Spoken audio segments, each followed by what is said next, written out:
caritan ingkang kula babaken lan kula tresnani.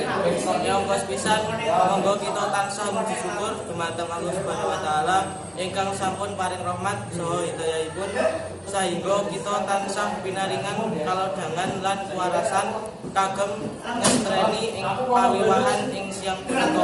Boten kalupen sholawat salam kanggo junjungan Nabi Agung Muhammad sallallahu alaihi wasallam ingkang sampun nglumantaraken kita sedaya saking zaman jahiliyah pinuju zaman terang prawaca menika.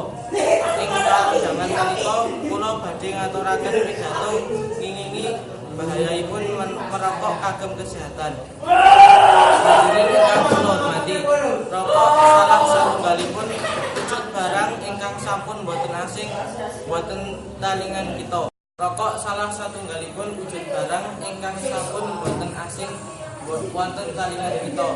Pokok ngedalaken asep ingkang bebayani amargi wonten racun utawi asipun ngasep rokok sami dene dasar bisa ing badan kita.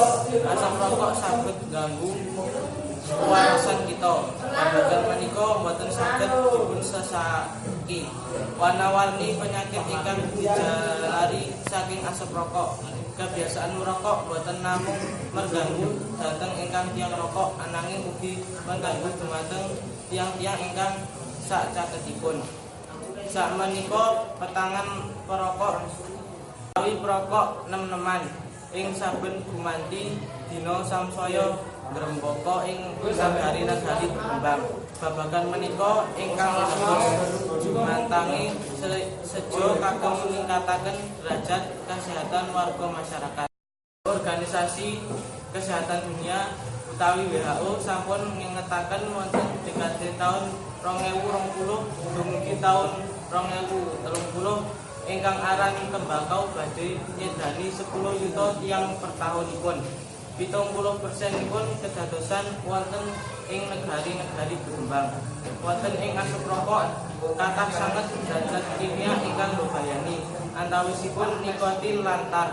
Nikotin mujudaken racun syarat ingkang gawasi lan biasanipun kagem olahan baku jenis insektisida.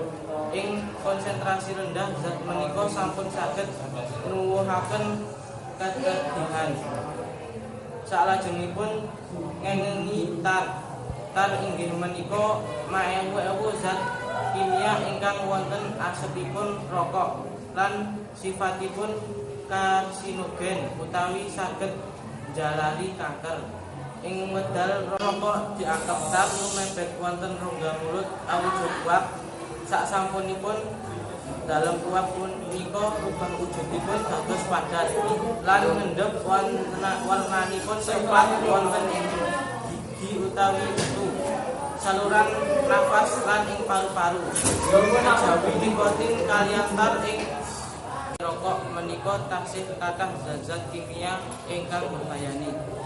Saking pambabaran punika kita sedaya sampun ngertosi kados pundi bahayanipun rokok kasebat kathah sanget penyakit ingkang dijalari saking merokok.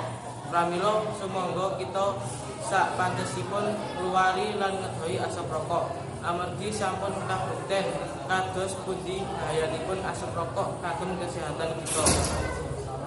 Namung menika ingkang saged kula aturaken menawi wonten kirang jangkep lan luwihipun nyuwun samudra pangaksewu. Wassalamualaikum warahmatullahi wabarakatuh.